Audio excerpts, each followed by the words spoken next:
Nous allons ouvrir la bonne parole du Seigneur ce matin dans l'épître de l'apôtre Paul aux Romains, au chapitre 10, et nous lirons à partir du verset 13. Épître de l'apôtre Paul aux Romains, chapitre 10, verset 13. Quiconque, vous pouvez y mettre votre nom, quiconque, c'est vous. Quiconque invoquera le nom du Seigneur sera sauvé.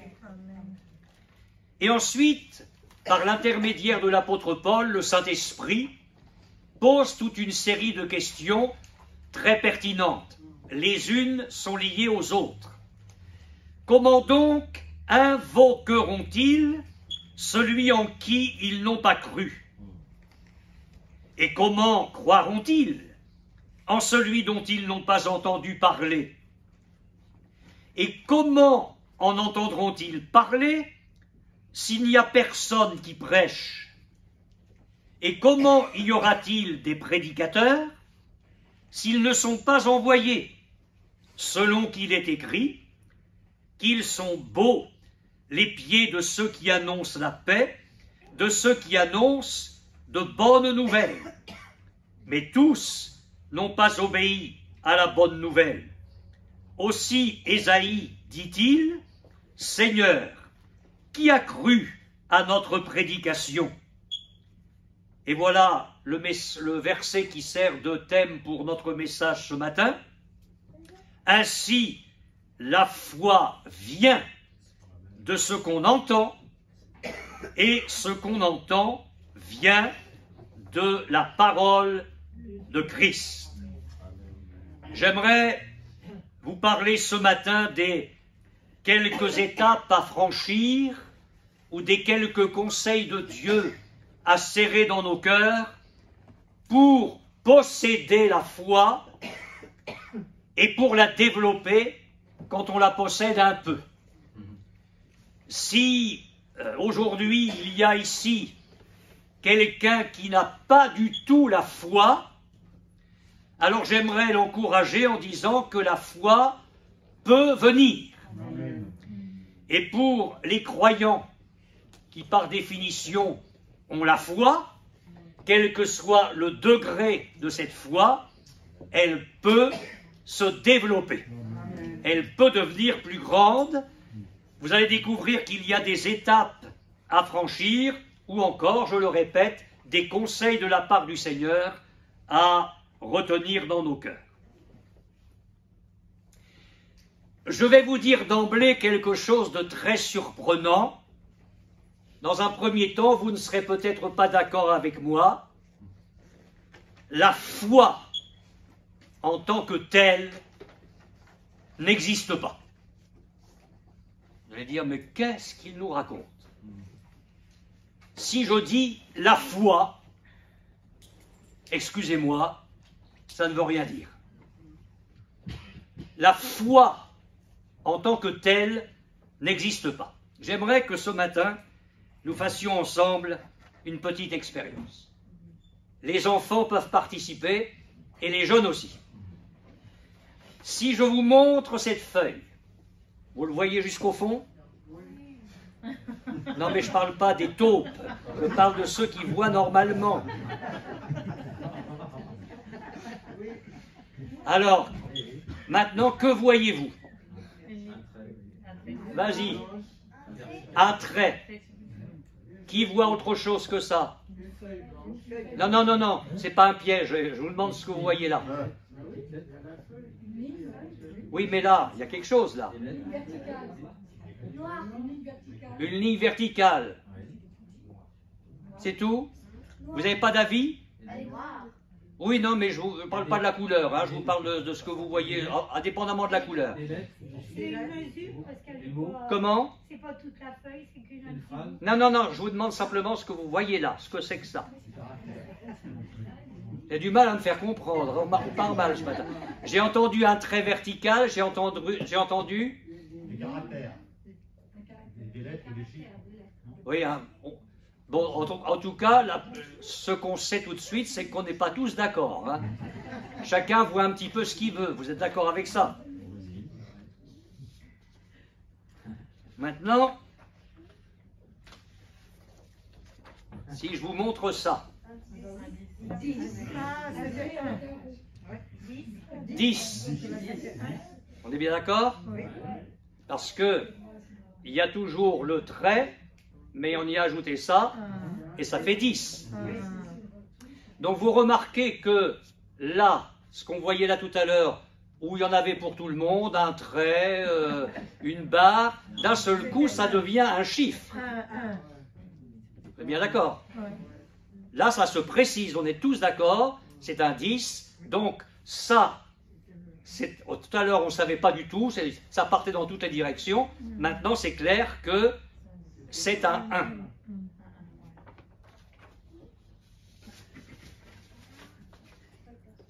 Maintenant, si je vous montre ça. Lion. Vous avez toujours ce qu'il y avait tout à l'heure, mais j'ai mis un L ici et un N ici, et ça fait le mot lion.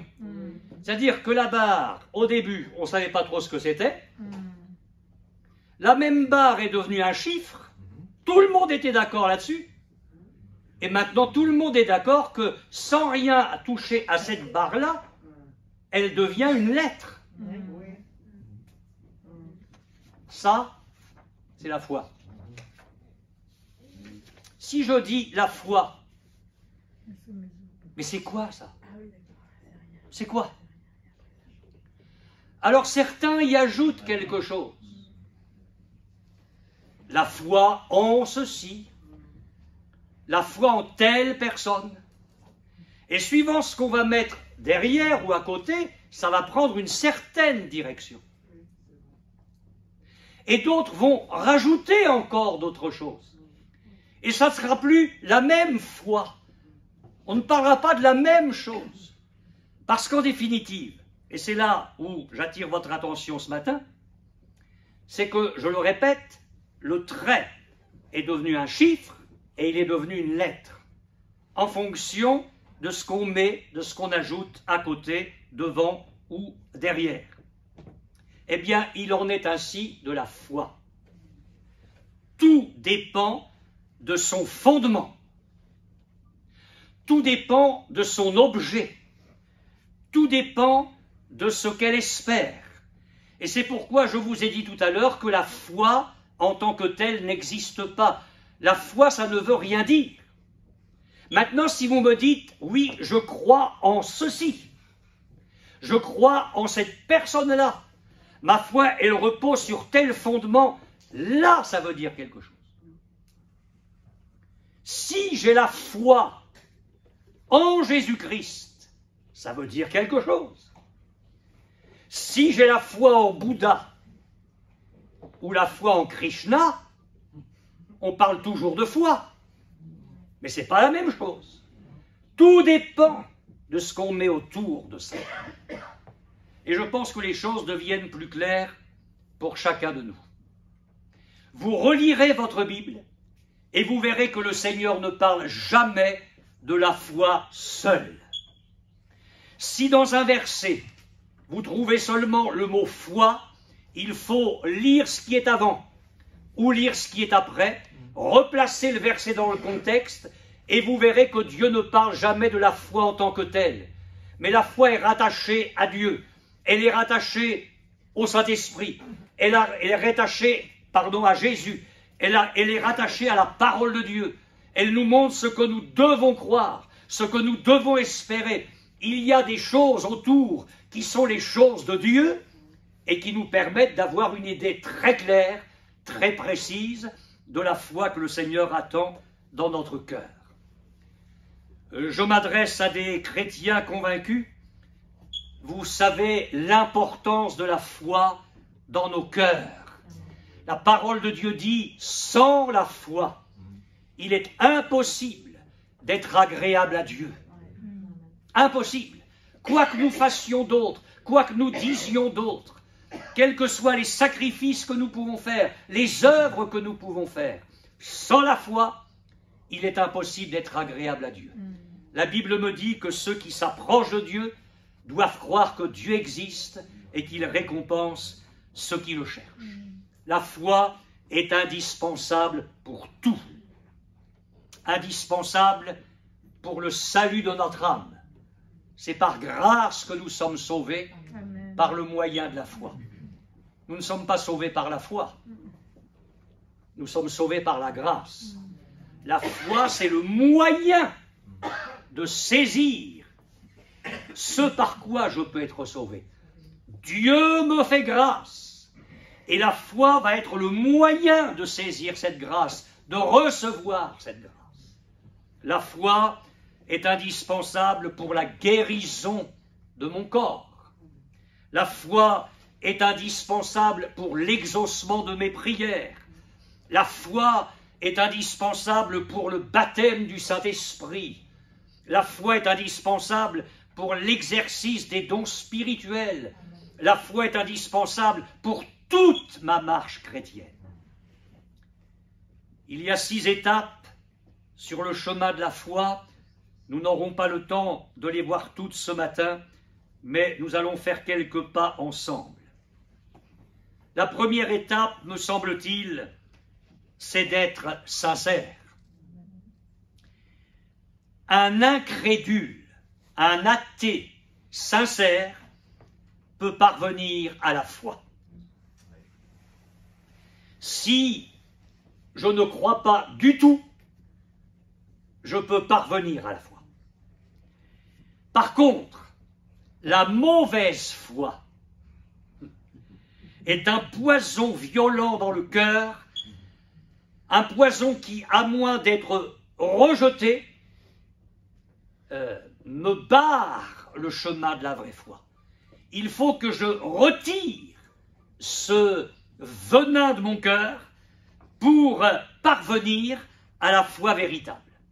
Je parle de mauvaise foi. Jésus vient de ressusciter Lazare. Imaginez que vous ayez assisté à ce prodige. On roule la pierre loin du sépulcre. Il y a là un homme qui est en décomposition depuis 4 jours, qui sent déjà. Jésus prononce 2 mots, Lazare sort, et le mort sort du sépulcre enveloppé de linge. Vous imaginez ça? C'est pas rien. Moi, j'aurais bien aimé assister à ça. C'est pas rien. Que Jésus guérisse un corps malade, c'est une chose, mais qu'il rende à la vie un corps en décomposition, mais vous imaginez tout ce qui a dû être recréé en un instant. Quel merveilleux Jésus. Amen. Alors écoutez bien. Jean 11, 45, 46. Plusieurs des Juifs qui étaient venus vers Marie, donc la sœur de Lazare, et qui virent ce que fit Jésus, crurent en lui. Ah ben heureusement quand même. Heureusement. Ça c'est la foi. Puis vous avez la mauvaise foi. Mais quelques-uns d'entre eux allèrent trouver les pharisiens et leur dire ce que Jésus avait fait. Ben, il n'y a pas d'espoir pour ces gens-là. Ça c'est la mauvaise foi. Ils voient un mort ressuscité, et au lieu de se tourner vers le Seigneur, ils vont rapporter ça aux chefs religieux pour réalimenter leur haine de Jésus. Mais c'est pire, il y a pire dans la mauvaise foi. Alors c'est toujours dans l'évangile de Jean, c'est la suite, au chapitre 12, les versets 10 et 11, les principaux sacrificateurs délibérèrent de faire mourir aussi Lazare, parce que beaucoup de Juifs se retiraient d'eux à cause de lui et croyaient en Jésus. Ils se sont dit, bon, on ne va pas seulement tuer Jésus, on va tuer Lazare aussi, parce que le miracle nous gêne. Qu'est-ce que vous voulez que Dieu fasse dans ces cas-là? Ça, c'est la mauvaise foi.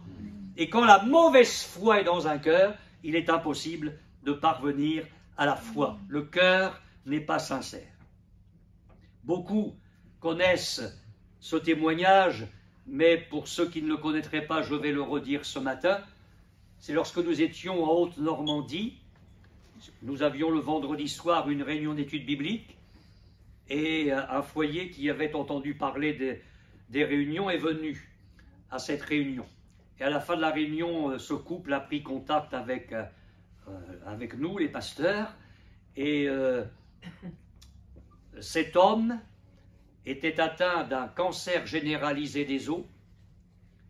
Le bras était très enflé, plein de pus, et les médecins avaient prévenu son épouse qu'il n'en avait plus que pour 15 jours à vivre. La réunion était terminée, et nous avons prié pour cet homme en lui imposant les mains au nom de Jésus. Quand il est rentré à la maison, son bras a commencé à se vider du pus. Les souffrances qu'il ressentait dans tout son corps ont disparu. 15 jours après, il n'était pas mort, mais bien vivant. Amen. 1 mois après, il était en pleine forme. Cet homme était constructeur de... Non, il était boulanger et c'était un constructeur de fours de boulangerie qui est venu chez lui et qui lui avait dit « Mais écoute, pourquoi est-ce que vous n'allez pas à tel endroit? Ma femme y est allée, elle a été guérie. » Lui, il n'est jamais venu, mais il parlait des réunions. Et c'est comme ça que ce couple-là est venu.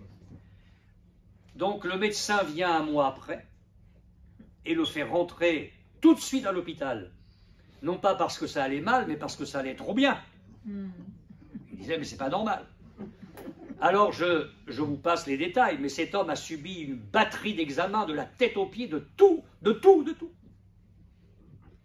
Et puis ils l'ont ressorti. Et quelques jours après, je l'ai visité. Il m'a montré le dossier médical. Nous pouvions vous dire ce que vous aviez. Vous aviez un cancer généralisé des os. Mais pour une raison que nous n'arrivons pas à expliquer, nous ne trouvons plus aucune trace du cancer dans votre organisme. Cet homme a repris son rythme de boulanger avec des heures et des heures chaque nuit. Bon, bref.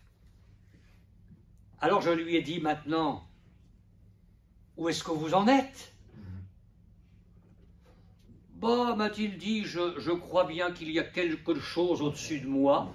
Il n'a même pas dit quelqu'un. Hein. Je crois bien qu'il y a quelque chose au-dessus de moi, parce que j'ai été guéri, mais ça n'est jamais allé plus loin. Sa femme est venue aux réunions, elle s'est convertie, nous avons eu la joie de la baptiser. Lui, il n'a jamais mis les pieds à l'église. La mauvaise foi. La mauvaise foi. Voilà, bon, j'ai été guéri. Oui, il y a peut-être quelque chose au-dessus de moi, mais je continue ma vie comme avant. Vous savez, quand on ne veut pas croire, quand on ne veut pas changer, il n'y a pas de solution. Si quelqu'un a décidé je ne veux pas de Dieu dans ma vie, excusez-moi de parler comme ça, mais c'est l'un ou l'autre, hein, je préfère le diable et l'enfer, qu'est-ce que vous voulez faire? Mais si quelqu'un se dit, bon, j'ai du mal à croire, il y a des choses c'est la bagarre dans mon cœur, mais j'aimerais bien venir à la foi, alors oui, Dieu peut t'aider. Dieu peut t'aider. Je voudrais vous parler de cet ingénieur en aéronautique. C'était un athée. Puis un jour, il reçoit, ça va encourager ceux qui font en ce moment de la prospection, qui témoignent, quelqu'un lui a remis un Nouveau Testament.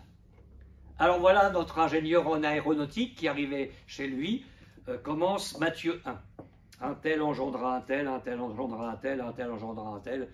Il a dit quand ils auront fini de s'engendrer, puis là c'est le Nouveau Testament. C'est vrai, Matthieu 1, quand on commence comme ça, il vaut mieux donner l'évangile de Jean. Bon, mais Dieu fait ce qu'il veut. Mais quelques temps après, notre ingénieur en aéronautique est retourné vers le Nouveau Testament. Et puis là, il a commencé à lire au-delà de Matthieu 1. Puis un jour, il a pris une feuille, il a tracé un trait au milieu avec 2 colonnes, les raisons que j'ai de croire, de ne pas croire les raisons que j'ai de croire. Et puis il pensait qu'il y aurait une colonne qui resterait blanche. Mais comme il était honnête, il a vu la colonne, les raisons que j'ai de croire, s'allonger, s'allonger, s'allonger, s'allonger. Il a continué à lire la parole de Dieu. Il est venu à des réunions. Il s'est converti au Seigneur. Et il est devenu pasteur pendant des dizaines d'années.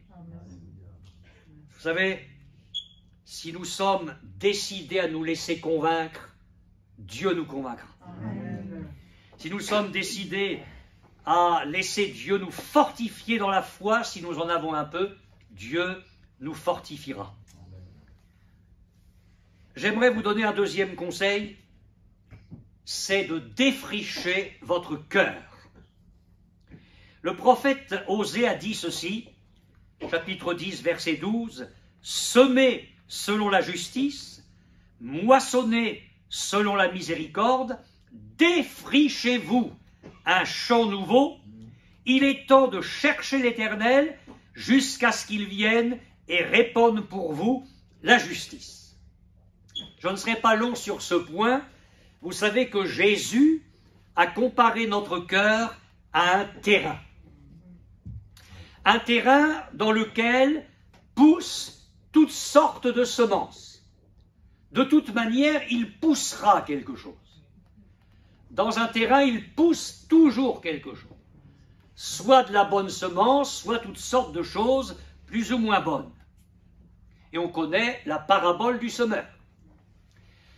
Pour que la graine de foi germe dans votre cœur et dans le mien, et que cette graine de foi porte du fruit, il faut au préalable ôter de notre cœur tout ce qui peut nous empêcher de croire pleinement.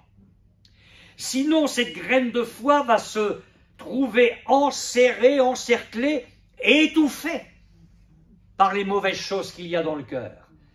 Quelles sont ces mauvaises plantes?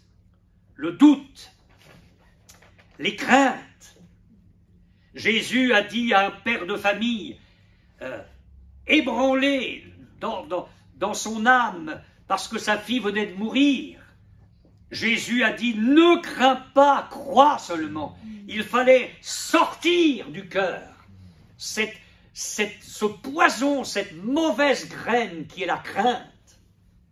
La crainte chasse la foi, et la foi détruit la crainte.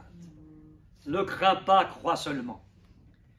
Mais il n'y a pas que le doute, la crainte, il y a les angoisses. Les angoisses parfois étouffent la foi. Il y a l'esprit négatif. Vous savez, parfois si on ne veille pas, on est monté à l'envers. Hein. On voit toujours ce qui ne va pas. Et on est toujours en train de confesser ce qui ne va pas. L'esprit défaitiste, les influences mauvaises. Il faut que nous sortions, que nous défrichions un champ nouveau. Seigneur, aide-moi à sortir tout ça. Aide-moi à sortir tout cela de mon cœur. Je veux me laisser saisir par le Saint-Esprit pour que tu laboures mon cœur, qu'il soit défriché, que ce soit un terrain meuble. Et alors quand la graine de foi va arriver là, elle va se développer. Amen. Gloire à Dieu. Je ne veux pas vous faire peur, mais je vais vous dire quand même une vérité. Quand nous confessons de tout notre cœur la parole de Dieu, quand nous avons la parole de la foi, nous donnons accès à Jésus pour qu'il agisse en nous. Il est honoré, il est réjoui par notre foi. Savez-vous que quand nous sommes négatifs et que nous confessons la défaite, quand nous confessons l'échec, nous ouvrons une porte au diable. Nous donnons un accès au diable et il nous tient comme ça. Et c'est pourquoi ce que nous méditons ce matin n'est pas une petite affaire. Je comprends Paul qui parle du combat de la foi. Je comprends la parole de Dieu qui nous demande de défricher notre cœur parce qu'il y va de notre succès dans la vie chrétienne, de nos triomphes. défrichons notre cœur. Ne permettons pas au diable d'avoir accès en nous d'une certaine manière. Pour autre chose, la Bible dit ne donnez pas accès au diable. Mais c'est vrai dans ce que nous méditons ce matin. Et je termine avec une troisième chose. Nous verrons les 3 autres étapes dimanche prochain, si Dieu le permet. Je vais vous dire quelque chose d'élémentaire, et pourtant. Ayez un contact quotidien avec la parole de Dieu.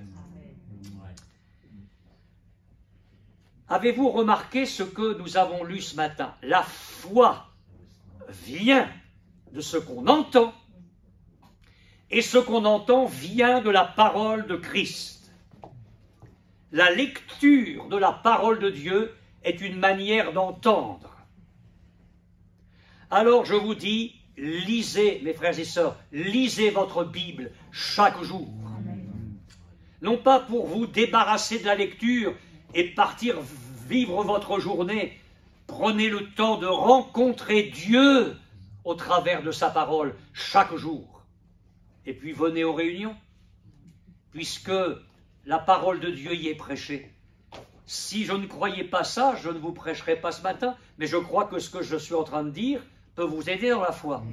Amen. Je répète le verset que nous avons lu. Ainsi la foi vient de ce qu'on entend, et ce qu'on entend vient de la parole de Christ. La foi n'est pas congénitale.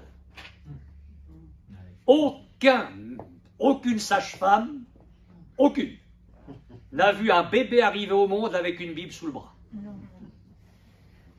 L'enfant, il naît, point. C'est tout. Il naît, c'est tout. Et la foi viendra ou non, mais la foi viendra. Ça veut dire qu'au départ, elle n'y est pas. La foi, c'est quelque chose qui vient dans le cœur. J'ai regardé les diverses traductions de la parole de Dieu à ce sujet. Je vous les cite les unes après les autres. Ainsi la foi, il y a des choses très intéressantes, vous allez voir. Ainsi la foi vient de la prédication, et la prédication, c'est l'annonce de la parole du Christ. Ah, elle me plaît bien celle-là, pour plein de raisons. Hein. Ainsi, la foi vient de ce qu'on écoute la nouvelle proclamée. Et cette nouvelle est l'annonce de la parole du Christ. Ainsi, la foi est de ce qu'on entend, et ce qu'on entend par la parole de Dieu. Donc, la foi naît du message que l'on entend, et ce message, c'est celui qui s'appuie sur la parole du Christ. Il y a de merveilleuses traductions. Alors maintenant, je vous laisse la traduction littérale du grec. Ainsi, la foi vient de l'écoute par la parole du Christ. Le fait d'écouter ou de lire, le fait d'être aux réunions et de ne pas dormir pendant que le pasteur prêche, ou de l'esprit vagabonder, mais d'écouter vraiment. Si ce que le prédicateur dit vient vraiment de Dieu, l'écoute, dans un cœur défriché, sincère, va produire la foi, elle va la faire naître, et si elle y est déjà, elle va se nourrir et elle va se développer. Vers la fin de l'évangile de Jean, il est dit ceci. Ces choses ont été écrites afin que vous croyiez que Jésus est le Christ, le Fils de Dieu, et qu'en croyant, vous ayez la vie en son nom. Jean 20, 31. Ces choses ont été écrites afin que vous croyiez. Nourrissez-vous, mes frères et sœurs, de la parole de Dieu. Amen. Un général du nom de Wallace voyageait dans un train. Un homme athée parlait des choses avec un ami, et cet ami lui a dit, mais Wallace, vous êtes un homme intelligent, faites des recherches, et écrivez quelque chose pour démontrer que le christianisme, tout ça ce sont des histoires. Faites des recherches et écrivez quelque chose de solide là-dessus. Et ce n'est pas tombé dans l'oreille d'un sourd. Le général Wallace a commencé à faire des recherches approfondies. Il est allé en Israël, il a consulté des ouvrages, il a lu l'Évangile, et ça a duré des mois et des mois et des mois. Jusqu'au moment où un malaise s'est installé dans son cœur. Parce que plus il lisait l'Évangile, plus il consultait des textes sacrés, plus il arrivait à la conviction que tout ça c'était vrai. Que ce n'était pas un conte de fées, des balivernes, mais qu'il était confronté à la vérité de Dieu. Et il a continué ses recherches.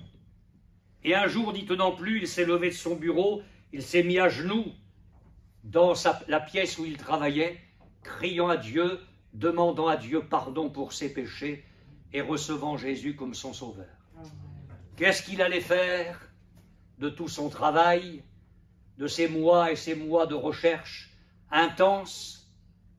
Il a eu l'idée d'écrire l'histoire de Ben-Hur.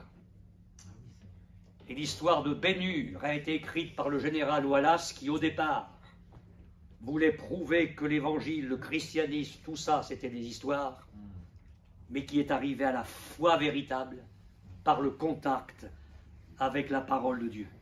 Mes frères et sœurs, je crois que la parole de Dieu est une dynamite qui fait exploser l'incrédulité, qui fait exploser les raisonnements, qui fait exploser les doutes. Et j'ai quelques textes à vous citer avant de conclure. Actes chapitre 4, verset 4. Cependant, beaucoup de ceux qui avaient entendu la parole crurent, et le nombre des hommes s'éleva à environ 5000. Actes chapitre 14, verset 1er. À Icône, Paul et Barnabas entrèrent ensemble dans la synagogue des Juifs et ils parlèrent de telle manière qu'une grande multitude de Juifs et de Grecs crurent. Puis on arrive à Lystre. Ah, j'aime bien ce texte. Paul va prêcher, il y a son auditoire devant lui, et dans l'auditoire, il y a un homme, boiteux de naissance, qui n'a jamais marché. Et que précise la parole de Dieu? Il écoutait parler Paul.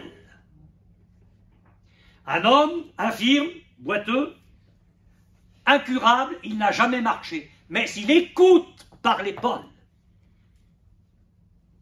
Et à un moment donné, pendant que Paul prêche, il balaie de son regard l'auditoire et il voit cet homme. Alors je veux bien croire qu'il y a là certainement le discernement spirituel, mais plus que ça. Je crois qu'à un moment donné, la foi, elle transpire, elle se sent, elle se voit. Il a fixé les yeux sur cet homme-là, et la parole de Dieu nous dit, voyant qu'il avait la foi pour être guéri, il lui a dit, lève-toi droit sur tes pieds. Alors la suite, ne me demandez pas de l'expliquer, mais la puissance de Dieu est entré dans le corps de cet homme, infirme, incurable, boiteux de naissance, qui n'a jamais marché, et instantanément, cet homme est guéri. Il n'est pas arrivé avec la foi. On est à Lystre, en plein milieu païen. Cet homme n'est pas arrivé avec la foi. Il est arrivé avec son drame. Il est arrivé avec ses impossibilités. Il est arrivé dans la réunion avec son infirmité. Mais il écoutait parler Paul. La bonne nouvelle qui s'appuie sur la parole de Christ. Et j'imagine Paul prêchant la croix, Jésus, le pardon des péchés, la résurrection de Jésus, la guérison des malades, les miracles. Et cet homme s'est dit, mais et pourquoi pas moi? Enfin, je brode, hein, pardonnez-moi, mais il y a bien quelque chose qui s'est passé dans son cœur. Puisqu'à un moment donné, il a eu la foi pour être guéri. Non pas pour être amélioré, non pas la foi pour se dire « peut-être Dieu le fera dans 6 mois ». Seigneur, bénis la main du kiné, que ça aille un petit peu mieux. Mais qu'est-ce que c'est que ça? On en est arrivé, mes frères et sœurs, à prier pour que Dieu dirige la main des chirurgiens dans nos églises. Mais qu'est-ce que c'est que ça? Dieu n'est pas celui qui bénit seulement la main des chirurgiens, je le crois, ça. Mais Dieu est celui qui nous guérit pour pas passer par la main des chirurgiens. Ou alors fermons nos Bibles. Où est le Dieu de l'Évangile? Où est le Christ des Évangiles? Mais je vous le dis, et je me le dis, mais que notre foi grandisse et que nous ramenions dans nos églises le Christ de l'Évangile, que nous ramenions dans nos foyers le Christ des miracles. J'ai besoin de cette foi-là. Je ne suis pas en train de vous donner une leçon. Je me place derrière la parole de Dieu avec vous. J'ai besoin de cette foi-là. Mais ramenons ce Jésus, ramenons notre Jésus au milieu de nous. Que notre foi l'honore. Acte 18, 8. Cependant Crispus, le chef de la synagogue, crut au Seigneur avec toute sa famille. Écoutez bien. Et plusieurs Corinthiens, 1, qui avaient entendu Paul, 2, crurent aussi, 3, furent baptisés. C'est aussi simple que ça. Alléluia. Ils entendent, ils croient et ils marchent avec le Seigneur. Qu'a dit l'apôtre Paul, ou plutôt qu'a-t-il écrit à son jeune collaborateur Timothée? Il écrit ça à un pasteur. Dès ton enfance, et il faudrait que les jeunes qui sont là réalisent le privilège qu'ils ont. Dès ton enfance, tu connais les saintes lettres qui peuvent te rendre sage à salut par la foi en Jésus-Christ. 3 étapes: être sincère, défricher son cœur et le contact quotidien avec la parole de Dieu. Vous savez ce qui fait la faiblesse des églises aujourd'hui, et la faiblesse des églises dans la foi et dans la foi sur la sainte parole de Dieu, c'est que les chrétiens ne lisent plus leur Bible. Je me souviens du regretté pasteur Marcel Roux, que j'aimais beaucoup, et qui a dit un jour: si on pouvait s'assurer dans les visites que les chrétiens lisent régulièrement chaque jour la parole de Dieu, nos églises iraient bien mieux. Nous ne pouvons pas vivre une vie chrétienne forte sans la parole de Dieu. Et je vous en supplie, lisez-la, méditez-la, étudiez-la, ayez un contact profond avec la parole de Dieu. Les frères, j'ai pas le temps. Si, sûr, vous avez le temps. Faites du ménage dans votre emploi du temps. Levez-vous plus tôt. Je ne sais pas comment vous pouvez faire. Mais vous ne pourrez pas dire au Seigneur là-haut: je n'avais pas le temps pour lire ta parole. C'est comme si une fiancée disait à son fiancé: tu sais, je t'aime, mais excuse-moi, mais je suis tellement débordé, j'ai un tas de lettres là, d'amour que tu m'as envoyées, je ne les ai jamais ouvertes, je n'avais pas le temps. Mais quelle est la fiancée qui va faire ça? Non, non, non, non, non, non. L'amour fait que la fille, dès que la lettre arrive, elle ouvre. Ah, maintenant, c'est plus les lettres, c'est les SMS, je t'aime, et encore en abrégé. Hein. Et on dit plus je t'aime, on dit je te kiffe. C'est fou, on est dans un monde de fous. On est dans un monde de fous. Enfin, moi, je suis dans l'ancienne école, donc je suis encore aux lettres, hein, excusez-moi. Mais la fille, elle va lire la lettre. Elle va lire la lettre. Parce que c'est là, c'est l'amour qui compte. Il nous a adressé une lettre d'amour. Il nous dit qu'il nous aime, il nous dit tout ce qu'il veut faire pour nous. Ses tendres soins, ses promesses, sa grâce. Mais comment est-ce qu'on peut passer à côté de ça? Que vous ne puissiez rien faire avant le petit déjeuner, je vous comprends. Vous avez besoin de votre thé, de votre café au lait, ok. Mais après, le diable vous attend. Il vaut mieux rencontrer le Seigneur d'abord. Après, on s'occupe de la bagarre avec l'ennemi. Mais prenons des forces avec le Seigneur. Amen. Amen. Que le Seigneur nous donne sa grâce pour serrer ces choses dans notre cœur, si le Seigneur le permet. Dimanche prochain, nous verrons les 3 autres étapes pour grandir dans la foi. On va demander au Seigneur sa grâce. Et puis nous ferons quelques annonces ensuite, très rapidement.